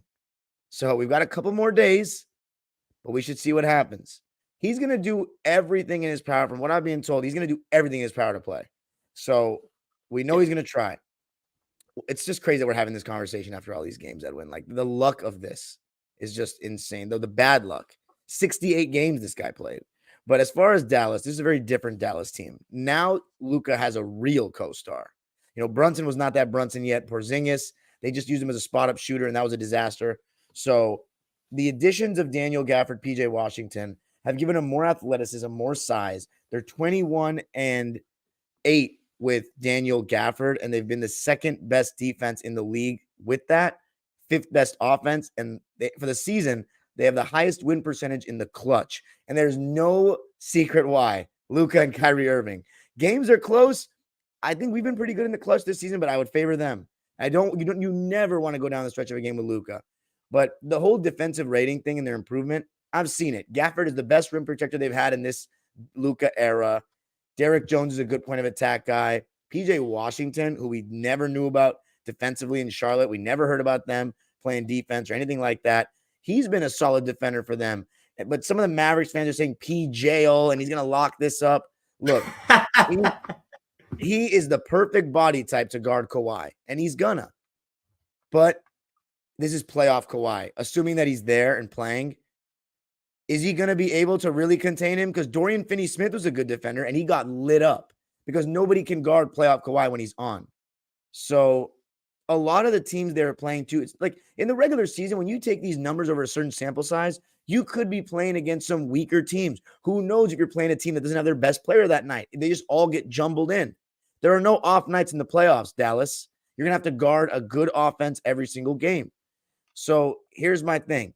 Dallas, they have Kyrie Irving now. They're a better defensive team they've ever been. They play faster. It feels like they've kind of tailored their pace to everyone outside of Luka. You know, they have younger athletes on the team. You want to get Derek Jones out on the break. You want to get Gafford and Derek Lively running the floor. Kyrie's a pull-up three demon. And they've actually leaned into that. But Luka wants to play play a slower pace. And my last thing before I turn it back to you is, of those games with Daniel Gafford, only 6 of them came against actual playoff teams, 1 through 6. They were 1-5 in those games, and the only win they got was that Kyrie Irving game winner against Denver. And then in the 19 games versus playing and above, 12-7. So they had good success against these playing teams. And I want to give them credit because a lot of those games were against teams like Houston, for example, who were rolling and were fighting to make the play-in, and they beat them. But yeah, it's going to be a different series. How do you feel about it, though, from an outsider perspective? Because Luka does have the help now. Yeah. One, I'm glad I'm on the outsider perspective, which I am, but I'm not, because obviously I'm going to be talking about them here. So I'm still doing some work, but I'm not emotionally like, I'm fine. Whatever happens, I'm cool with. For the pod, I hope that well, I don't know. I guess I got to see what happens with us before I'm like, because the last thing I want to do is talk about my team's, dying and your team's thriving. That might not be the funnest thing for me. But in general, let's just, if I had total control, both teams advance to the next round, because that's great for the content aspect of it. But I don't actually emotionally, like you said, I'm not as worried. I'm like, hey, what happens? It's cool. What I know is going to happen, we're going to get some great basketball. So if you're a neutral person, this might be the best series in the West, right? Because it's 4-5, so theoretically 2 even teams, and we've seen Clippers, against Mavs, and it's always like knock them out, drag them out, bang, bang, bang. I think it's going to go 6 or 7. I don't see anybody beating either side in 5, barring injury, of course. But if they're relatively healthy, it's going 6-7. And I think it's probably going 7. So get the popcorn ready, because it's gonna be a show. It's going to be fireworks. So I think what I'm most excited about is seeing the counters, now adding this other element of Kyrie and Russ to a lesser extent. He's going to be an X factor. He always brings it. He always brings the energy. He's a dog. He's been so good for the Clippers, and he's been so good even coming back with his injuries. He's getting into it, and we saw him last year how incredible he was in the playoffs. He's going to bring that energy. He's going to bring it defensively as well. I think he's going to be the wrench that might win you a game or two. And against the Mavs, that's huge. That might be the series. We might be talking about him having an important moment where you're like, oh, he won game 5, and that changed things up. So I think that's something I'm definitely keeping an eye on as well. The X factor, that's Russ. And Tyler's just such a good coach. He knows how to work on it. I love his answer. I think it was like a couple games ago. They're like, oh, when are you going to start getting ready for the Mavs? He's like, I already started. So he's locked in. He's locked and loaded, looking at all the options and all the things he's going to do. I'm very curious. Game 1, that's kind of like the testing round, right? With the information they have, kind of the stuff you're talking about. I'm sure those are the kind of conversations Tyler's having. What does he roll with? What do the Mavs roll with? And kind of what does round 1 look like here? Happening on a Sunday in Los Angeles. And you know where you're getting the coverage right here. Vlog of the game. I'll be there, of course. And here's the thing. I'm hoping this is the first time we see Kawhi in front of a sold-out Clipper playoff crowd. It's going to be the first time we see Luka in front of a sold-out Clipper playoff crowd, which would be interesting. But I think the key is, anytime you play the Mavs, how are you guarding Luka in the pick and roll? who are you allowing to be switched onto him, and how are you guarding the pick and rolls with the big? So what's been really tough about playing Dallas in the past is that drop coverage doesn't work on Luka. He exposes you. And then when you switch Zubats onto Luka, he would destroy him and just create enough space to take that step back three and knock it down over and over. So we went to our small ball lineups that saved us because Porzingis wouldn't take advantage of mismatches, and we could switch everything with guys like Nico, guys like Morris. We don't have those kind of wings anymore. We've only the most frequent small ball lineup that we played this season has only played 35 plus minutes. They haven't even played. There's been no small ball lineup that we've had 40 minutes with, Edwin. And it's 2-1-3, James Harden, Norman Powell, and Amir Coffey. That lineup has done pretty well, that small ball lineup. So I expect to see a little bit of that. Maybe even sometimes Terrence instead of Amir, or Russ instead. But the lineup that has been the best for the Clippers this season, like in terms of net rating and stuff, and just the lineup that's been great for a lot of those big runs, is James, Kawhi, Paul, Zoo, Norman Powell. That's been the top lineup. So we're just going to see how much they go to that. Expect a lot. But here's my thing. This time around, if Zubats gets played off the floor, we're in major trouble because we don't have the same switch everything personnel as we once did. That's going to ask Kawhi to play a lot of the 5, or PJ Tucker, who I honestly don't think should touch the floor in this series. But the key is going to be a couple of things to exploit. It's going to be hard to exploit it, but one, there is no clear third guy for Dallas. If you can funnel the ball to those other guys as much as possible, that's what you want to do. PJ Washington, not been shooting the 3-ball super well. Tim Hardaway Jr. is in a massive slump. Derrick Jones Jr. has had a good solid season shooting the ball from 3, but you want to make these guys shoot. Outside of Luka and Kyrie, that's the thing. So when they stagger, and it's inevitably going to be them staggering, I wouldn't mind blitzing Luka for those minutes. Make PJ Washington make a decision, or make Maxi Kleba make a decision and force them to kick it out and funnel the ball to those shooters and live with the results. Just take the ball out of Luka's hands. He'll get a good shot for the team, but you're picking your poison at that point. And also, how selective are we going to be with our switching? Is James Harden going to switch on a Luka every time he gets put in the action? Is Norm Powell going to get switched on a Luka every time he gets put in the action? How will the Clippers' weak point of attack defense stack up? We haven't been that good of a point of attack. So that's what concerns me, especially with Kyrie Irving. But on our side, Derrick Jones is going to guard Paul George to start games. PJ will guard Kawhi. Who does that leave? James Harden.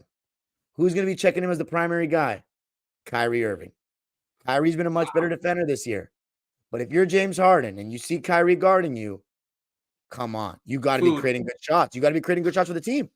And I think you said Westbrook. I think Westbrook could win you a game. But I don't know how many minutes he's going to get to be the Westbrook that he always is in terms of winning or losing you a game. But he's seen inconsistent minutes all year. But James Harden, I don't think we can win this series without him having a good series. Agreed. Notice I said good, not great, but he needs to have a good series. That doesn't necessarily mean scoring, but he's got to be creating good shots and not being awful defensively. He's got to get into his stuff quicker. He's got to dribble with a little more purpose, not waiting 12 seconds to get into the action. And hopefully, and a lot of what helps James Harden is Zubats' screen setting. If Zubats gets played off the floor, now Harden's now his pick and roll partner. So a lot is riding on if Zubats can stay on the floor. And I think that's going to be, I mean, at this point, it's huge for Zoo. He's had the best season of his career. So it'll be interesting to see who we switch on to guys. I think they're going to try to switch Gafford onto Kawhi, by the way, when Kawhi puts him in the pick and roll, to see if Kawhi can exploit the speed, even though he doesn't really have it. So they know that Kawhi, he's not really getting by guys. I think they'll switch their 5-man on him at times. But yeah, it's going to be a crazy series. Crazy. It's nuts. Both sides. I think a lot of people are going to be picking Denver. I think a lot of people are going to be picking Dallas. So it's LA versus everybody in this one. Obviously, I think the Clippers, Dallas, you're going to see a lot more of a balance. Like it'll be 60-40. I think probably Dallas in terms of, we'll see what the talking heads think. But I think people understand, hey, it's the 4-5. Like it's pretty even. And LA does have the advantage home court. So, you know, and like you said, there's some issues there with Kyrie as well, especially defensively. So, and Ty Lue's a great coach. He knows how to adjust. He's done it before, backs against the wall, and figured it out. So, but I will say though, I have to say though, part of the reason we were down 0-2 last time was because Ty Lue kept letting Zubac switch on a Luka. It was like he'd had a great season the whole year, Ty Lue. Then the first 2 games of that series, because that's part of the reason he got the adjustment king moniker, is that he made adjustments after we went down 0-2. But we won't have the same leash this time. We won't have the same room for error this time around. We can't. But here's the thing: he also knows the Clippers better. He's had Kawhi Leonard and Paul George longer, and we haven't talked about Paul. We haven't talked about Paul George enough, but he has to have a good series too. I mean, it's not like he can just shit the bed and we're fine. He needs to be great. He needs to be great. It's really going to come down to how good this Clips defense is, because in the regular season, had some great stretches, had some awful stretches. Terrence Mann will be interesting to see how he plays, because his shooting has gotten a lot better in the new year. He's kind of returned to his old self, but defensively, he's probably had his poorest defensive season as a Clipper. He struggled with the main guys, so it's going to be interesting to see how he does that. But the last thing I have to say is I want to see if they'll start Zubats on Derek Jones to keep him out of the action. So when Luka tries to run this pick and roll with Gafford, Kawhi will be on Gafford and they'll switch Kawhi on to Luka. It's just going to be, it's just cinema. Would you say it's the best series? I mean, Lakers Nuggets. Yeah, it's just, you know what? I'm just an addict for this stuff. Like, the more you're talking to me, I'm like, can we start the game now? I know it's like midnight in LA, but I'm like, I want to watch this now. I can't wait. I can't wait for the weekend. I think it is a Russ series, by the way. I think this is a good series for Russ. He actually might guard Luka at times. And you know, when Russ is like put on a good player, the level of pride he takes is like, it goes to a different level. And then he'll try to go at him. Right. And even with the Lakers, with Russ, right? When he felt like they're trying to target me, he's like, "Oh, you think you could target me? I got you." And that was when you see the good defense, Russ. And for the Lakers, we're like, "Well, why can't you do that all the time?" But like, if he feels like you think he's meat out there, he'll attack. He's like, "Oh no, I'm not food. No way, I'm not. Watch this. I'm gonna get a turnover. I'm gonna get you in foul trouble. I'm gonna force you into a bad shot. I'm gonna block a shot." And guess what? Next thing you know, he's clapping, he's hyped up, and he's like, "Yeah, let's do this. You want to go at me? I got you. I'm not the one. Like, pick somebody else, because it's not happening. I'm not here. Not to me. You know, pick somebody else, because it's not gonna happen to me." And that's when you get the good Russ, right? The good Russ, the Jekyll Hyde with him sometimes, which is often, especially now that he's older and all that. Like, you're gonna get that, and I think you're gonna see that as well. There'll definitely be a play where he gets a steal, he gets a block, he passes forward, you know, a dunk from PG, he's hyping the crowd up, the wall is going crazy, Ballmer's getting memed, and you're like, oh, guess what? Luka's crying to the refs, it's 12-7 Clippers, timeout, and you're like, okay, here we are. It's a battle. So I'm so excited. Before we go on to the Lakers, because they're actually, that we should have started with them because of the order, but I wanted to kind of like, break up the Lakers show here. We got to make a prediction, at least for this series. Yeah. So, Clippers, Mavs, what happens? I'm going to go with the Clippers in 7 games. I think we'll get pushed to the distance, of course, but we should win the series. I think it's interesting because it's a series where both teams have pressure. Luka finally has help, so if he loses, he can't say that he doesn't have help. But the Clippers got to win, man. There's so much pressure on us to win a championship. We've talked about it all year. It's a championship or bust. You got to win. So I'm going to go with Clips in 7. Going to need playoff Kawhi to go God mode. But I'll say this about James Harden. He hasn't lost in the first round since 2016, and he's participated in the playoffs every year. So in the first round, James Harden has had some success. But he hasn't played a team like this in the first round in a minute. So it's a different task altogether. I've tossed and turned about this. Who am I going to pick? Am I going to pick? Who am I going to go with? My basketball ideology is being tested. All types of stuff. I'm going Clippers in 7. Well, okay. I'm going Clippers in 7. I think the Harden stuff gets a little exaggerated in the playoffs. I think people remember his worst moments and not his best. Like you said, he in the first round, he takes care of business. I think he's ready. I think that we're going to see them be better defensively. I think they have a few more weapons, a few more players, the X factors, Zoo, Russ, Harden, PG. I think there's more on the Clippers side, and people just fall in love with Luka and think, oh, those two guys are so good. And yeah, maybe they will break the game. Maybe they will also grow up and win. But you know what? They haven't done it yet. You're still on the road. You're a team that had to rally to get to this position for a reason. There's flaws there. It's very top heavy. Even the biggest Mavs fans are like, oh yeah, we got no bench. And I'm like, okay, it's a 7-game series where you're the road team playing like this.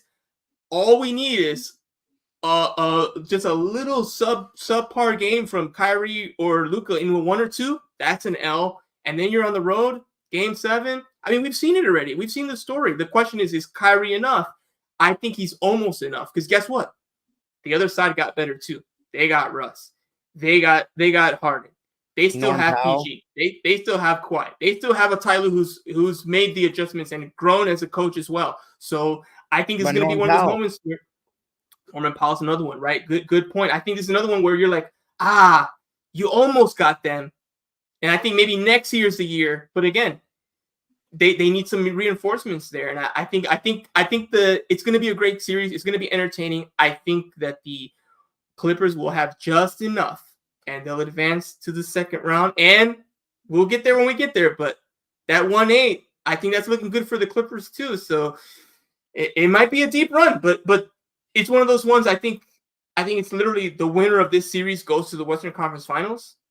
So it's going to be very interesting. Kind of like the Lakers were in that same scenario last year. I'm like, if they win the first round, I actually think they're going to go to the finals, the Western Conference Finals. And I think the Clippers Mavs, I'll say this, the winner of this series will go to the Western Conference Finals. They're beating the 1-8 game. I don't even care what happens there. They're beating them. Barring injury, of course. They're healthy. The winner of this series goes to the Western Conference Finals. So a lot at stake, but that's where we're at. So I'm going Clippers in 7 as well. And now we're going to the series. Everyone's talking about sweep. It's been 8 times. Lakers, Nuggets, back like we never left. We played 82 games. We played 83 games. We played 84 games to get here. We're back where we started last year. Lakers, Nuggets, playoff basketball. Nuggets, again, the home team. I think personally, before I give my prediction on that, let's go into the tape. Again, people exaggerate it. It's been close. All 8 games were close going into the final 5 minutes. Go look it up. They're all close, all of them. And each one, the Nuggets were just good enough to get the win. I'm going to make a bold prediction right now. Lakers win game 1. That's it. Lakers game 1. Game 1. They win. We'll talk. We'll probably talk after game 2 next time we talk because the schedule and all that. It's the schedule just came out. Game 2 is going to be on a Monday. It'll be on the road, so I'll still be home. So I think we can maybe do a late night one. We'll see what happens. But if we're able to do that and talk after game 2, we'll see where we're at after 2 games in Denver. I think the Lakers take care of game 1. I think they split it. I think it's 1-1 because they've been knocking on the door. And guess what? Lakers have the momentum of they just played some good basketball. They played well. And I think there were some takes out there saying that, hey, they should lose. I'm like, no, you know what? Go ahead. If you lose in the first round against a great team, so what? People are going to laugh about it. Guess what? They're going to laugh at the Lakers regardless. If the finals, they're going to say, oh, and whatever for LeBron. And, we're going to get talked about regardless because we're the Lakers, right? Like the saving grace last year was, you got swept in the Western Conference. I'm like, yeah, well, you weren't there. So, like, again, I'd rather be there and lose. But you know what? So what? Let's play the big bad wolf. This is the team to beat. Someone has to do it. So, all right, let's go. Head to head. I think Jamal Murray's been out for a long time. I think he might have some rust. The Lakers are not rusty. They're ready. They're locked and loaded. Yeah, LeBron's also still dealing with his issues in his ankle, but overall, he's been playing really good. Yeah, AD has the back spasms, but I don't think it's a major injury. And now that they took care of business, he's going to get 4 or 5 days to kind of heal that and take care of that. So I think he'll be ready to go. You just saw D'Lo. He's icy as ever. Reeves had a rough game, but he still played good. They played good tonight. They were the better team. You might woulda, coulda, shoulda with Zion and all that, but if you watch that whole game and I ask you who played better, you would pick the Lakers, and they won that game. And they also beat them on Sunday. They've been playing good basketball. They won 7 out of the last 10 before this play-in game. They won the play-in game. I'm feeling pretty good about their chances. Dime, how are you feeling about Lakers Nuggets? I'm so excited to watch this again. I don't think it's going to be a sweep this time, but it'll be interesting to see if the Lakers can win close games because all these games get close. And then the Nuggets, just the way they bury teams with that Jokic Murray high pick and roll is crazy. I mean, they do all these motion things throughout the game with Jokic at the high post, but when it comes down to it and they go to Murray Jokic pick and roll, no coach has found an answer because there is no answer. I try to think about these things. There's no answer. So what you're going to need from the Lakers is the best versions of themselves defensively, obviously. And you're going to need LeBron and AD and Reeves and D'Lo to all play well. Last time, they didn't play well enough. And there was one guy, well, Reeves did actually to me, but there was one guy mainly that stuck out. and that's D'Lo. So we're gonna see how he's been waiting for this moment to get this back, and then hopefully LeBron won't be super gassed in the games that he can close a little better than we saw in this game or last season. And of course, all season long, I heard it was his foot that was injured, and that was it. Not that he's old, that was his foot that was injured. Okay, let's see it now. His foot's, I mean, he's at the ankle, but it's nowhere near. No one's. Yes, all Laker fans agree, and LeBron said it himself. I feel better now than I did last year, and I think you're seeing it, right? You're seeing highlight dunks. Does he look 100%? No, but again, at this point, no one's 100%. Zion's dealing with something. Bi's dealing with something. I just mentioned Jamal Murray. Guess what? It's playoff basketball. Check box. Kawhi, is he going to play? Is he not going to play? And guess what? I'm going to break some news here. Someone's going to get hurt during this playoff run. Giannis is out right now. Guess what? We're all dealing with something. Everyone played 65-plus games. People are banged up. Random injury. Someone who's healthy right now, who's dealing with nothing, is going to, unfortunately roll an ankle. I wish it didn't happen, but that's basketball. People are going to get hurt. So guess what? No excuse. He's out there. He's healthy enough to play 40-something minutes. So I feel like he's good. And you do see a lift. You do see him not kind of hobbling like he did last time. So that's another reason why I want to play the Nuggets now. All that could happen while you're waiting. Okay, so what? Let's say they would lose on purpose or whatever, and they beat the Thunder. Okay, it's still going to be hard to beat the Thunder. You're going to go 6 games or something, and it's just more chances to get banged up. They're relatively healthy now. Go for it. Let's play them now. Let's play them now. LeBron's not getting any younger. Play them now. If we win, hey, we might go to the finals if we win this series, or we might flame out. Here's the thing, though. Here's the thing, though. If you do beat the Denver Nuggets, you should have the expectation to go all the way. Yeah, I do. I would. And here's the thing. Oh, go ahead. If we beat the Nuggets, then I think we go, man, could we get Clippers? I thought you were going to say Lakers Celtics. Let's settle down with the Clippers talk. No, I don't even want to think about Celtics in the finals. Lakers Celtics 7. I mean, we almost had it right. Last year there were 2 of the 4 left, and the Lakers weren't able to hold. No, neither team was able to hold up their end of the bargain, right? So we ended up getting Nuggets Heat, which was boring. But Lakers Celtics these days would be awful for me. I'm hearing it from either end. No matter you're like, just pull the plug, right? Like, let somebody else win. Dude, but yeah, I hear it either way. So my biggest thing though in this series is going to be just like we talked about. How do the Clippers guard Luka?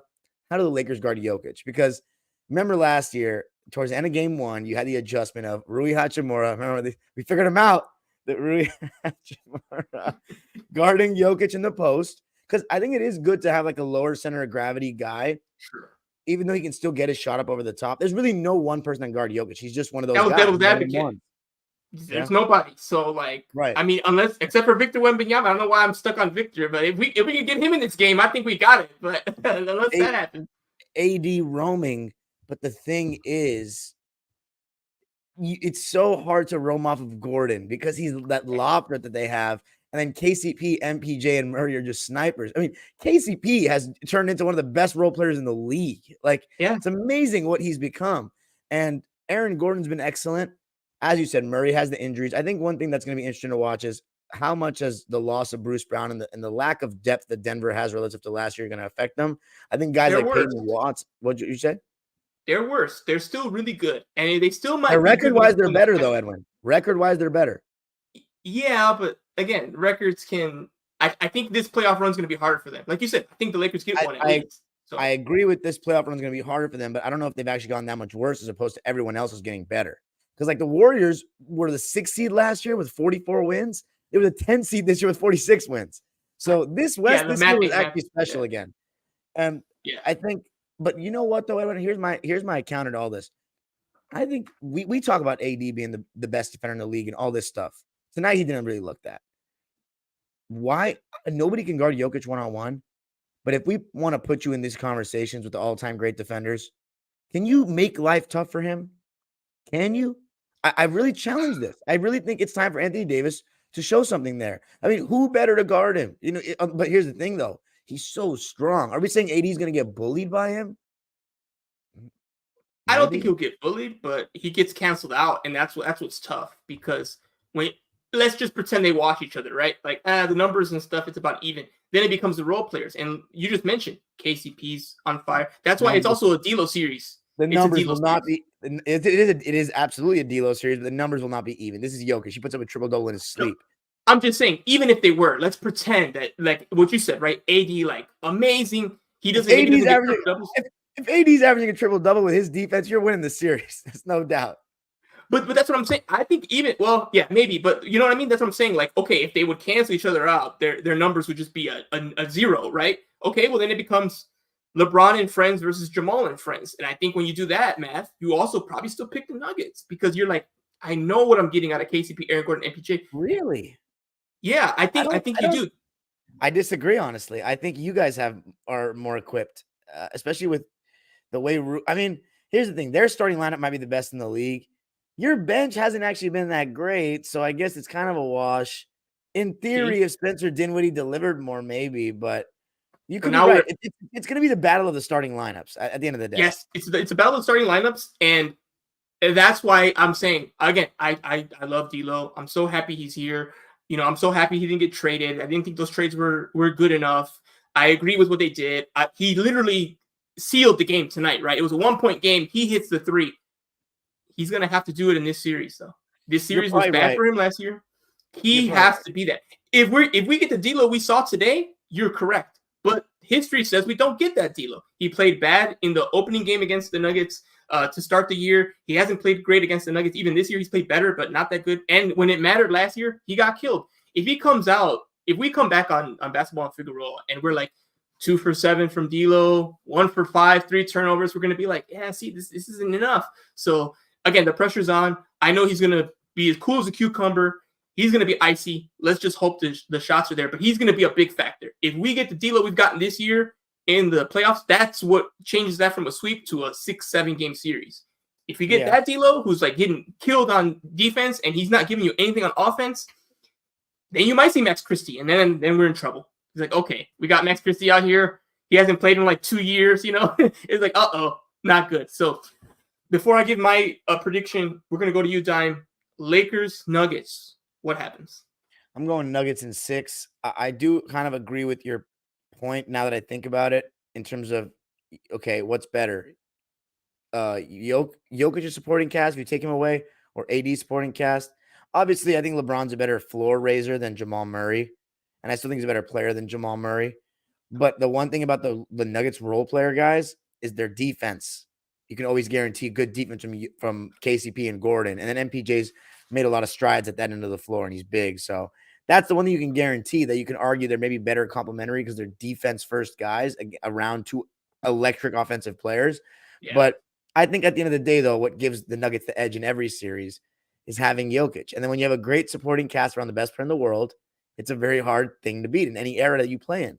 So it's going to take a lot, but I think the Lakers are one of the teams that are best equipped to give them a hard time because I think IQ-wise with LeBron and Anthony Davis, I think you can't be a dumb team and beat Denver. That's why I really don't know if Boston will beat them, but we'll see how much their IQ has come if they meet in the finals. But I'm going with the Nuggets in 6. However, it won't be a sweep this time. It's going to be a great series to watch. And I'm trying to think if I'm forgetting anything, but yeah, I think I pretty much nailed everything that I was going to say. I'm definitely picking with my heart a little bit here. I'm not going to lie, but I'm going to go Lakers in 7. I think they split the 1-1, the first 2 games. I think they win both home games and they go up 3-1, but then the Nuggets win games 5 and 6. And you think, oh, they got it, and the Lakers take care of business in 7. I think the difference is going to be D'Lo's going to step up. I think you're going to get a healthier LeBron who's going to give you those. I mean, remember, in that sweep, that final game, he gave you 40 on the 1 foot. He gave you 40 points, and they narrowly lost. I think those narrow losses become narrow wins a couple times, and it's going to be great. You're going to see some goats. You're going to see some heels. I think Reeves has a game where you're like, oh, Reeves won it. I think D'Lo has a game where you're like, D'Lo got his revenge. I think LeBron will be consistent. I think people will be stat watching with AD all the time. I think defensively, he's going to do a great job. He's going to have his games where like he scores 15, and he's going to have his games where he scores 27. The Lakers will win the ones where he scores 15. They'll lose the ones where he scores. They'll win when he scores 27. They'll lose when he scores 15. And I think when you add it all up, I think this time the difference will just be the Lakers get just enough from those role players in that game 7, and LeBron brings it home, and they knock out the defending champs in the first round. and they get their revenge, and LeBron has one more chance, at least before we see what happens in the postseason, to get number 5 and number 18, which is the one that matters more for the Lakers. And maybe we'll be on a collision course, Lakers Clippers, just meeting at Crypto for a chance at the Larry O.B. Dime, why are you frowning? That's what you want, right? Like, that's what you want. Like, Lakers Clippers. I've never wanted Lakers Clippers. I don't understand why people all think I want this. I want OKC Clippers, so it's 99% Clipper fans in the building. That's what I want. I see. Yeah. I think the Denver Nuggets. It's interesting about this series because we can sit all day and talk about like schemes and what plays work well and all this, what lineups, but we don't really need to because these two teams haven't changed too much from last season, and we just saw them play in the playoffs last season. So it's going to be a lot of stuff that we saw, just a matter of who steps up. And as we said, with Denver, they lost some depth. We'll see how that pays off. But with the other series, you got way more to analyze and stuff. We haven't seen them. So yeah, dude, I can't wait. I think we got 3 absolute banger series in the West. And it's going to be 4 as well. So it's going to be amazing. I also want to end it with, unless you have anything else to say, I wanted to end it with a last minute Blake Griffin love. Today was an emotional day, for someone like myself. I saw the news. Blake Griffin announced his retirement. One thing I never thought was that Blake Griffin would retire before Chris Paul, but injuries are tough. He only really played 13 NBA seasons, which is a career of like an 80s player, a good 90s player, or even before. Bill Russell played 13 seasons. Blake, man, I'm not going to sit here and talk about if he should be in the Hall of Fame or not. It's not a discussion I want to have right now. He's one of those borderline guys because the Hall of Fame bar is fairly low. But Blake Griffin to me is the best Clipper ever. Like he's not the best player we've ever had. That would be Kawhi, but he's done the most for the Clippers. He's the GOAT of the Clippers for me. He changed, like, I know it sounds dramatic, but he really changed my life. Like my night to night happiness watching the team changed everything. My confidence about the team, my belief, the fun I would have going to games. We never had sold out every single night until Blake. I mean, he changed everything. He made the Clippers from poverty to something that people wanted to see. And not because they're getting clapped by every team for cheap tickets, because he was something to see. And, we took for granted every night seeing the way he would dunk and the stuff he would do. And it became just regular to me. And I was watching the most exciting player in the league every single night. Did so many unforgettable things. And my attitude towards Blake and Chris Paul, and mainly Blake, was so different than Kawhi and Paul. Kawhi and Paul, I said last year, let's blow it up, this and that. Blake Griffin, bro, because he was one of our own. We drafted him. I was willing to go I hate saying this, but the Stockton Malone route. No matter how many times he lost, I was going to be with him till the wheels fell off the whole way. And we traded him and did him dirty. And I really hope that Ballmer mends the fence and we eventually see his number retired in the Intuit Dome like he deserves. Because when it's all said and done, Edwin, and he had that good year in Detroit. When we think about Blake Griffin, we think about Blake Griffin, the Clipper, the king of Lob City. And I just love the guy so much. And I could never thank him enough for everything he did for us. We'd never be here without Blake. And I would never be the Clipper fan I am without Blake and Lob City. And he's the man. I love you, Blake. You and Magic Johnson are probably my 2 favorite players of all time. That's my guy, man. Love you. Wish you the best in retirement. Yeah, and I'll end it with this on Blake. I'm not going to get anywhere near as good as Dime does because I don't have that kind of connection. But I do have a Blake story. One, I think that Blake's a player that it's kind of one of those you had to be there. The highlights help, but seeing it like in real time, day to day, was like incredible. Especially those early years were just like, holy cow, this guy might be like one of them dudes like in the league, period. And, everyone remembers him jumping over the Kia and like, one of the fun dunk contests compared to what we've gotten recently. That one was a great one. Yeah, and in my LA. Blake story, yeah, in LA, yeah, it was awesome. It was a good moment for sure. Everyone remembers it who's like watching basketball at the time. For me, my Blake story is his rookie year. I'm living in Chicago at the time because, again, that's where I grew up. I went to a Bulls-Clippers game. Again, one of those things, the tickets weren't too bad. To be fun, let's go, right? And I go with my dad. He's like, who do the Clippers have? I'm like, oh, they got this new guy, Blake Griffin. He's really good. He was already like a month or two into his rookie year. So it was already like the secret was out if anyone still didn't know, right? And I remember he was like just in shoot around. He did this crazy dunk. Like just everyone's like, oh, and I'm like, see, there he is. It's not, the game hasn't even started. and he had one of those just like monster games. It was like 28 points, player of the game, killed the Bulls, and it was just one of those things. Like you would just think he'd go up for a layup, and then he's like windmill jamming in, like the ball's like flying into the stands, and it's like, oh my god. And then my dad was just like, who's this guy? I'm like, I told you, like this is that guy, like he's coming through. And they won the game handedly, and it was just like, wow, he's arrived, and now the Clippers got themselves one of those dudes, right? Like must see television.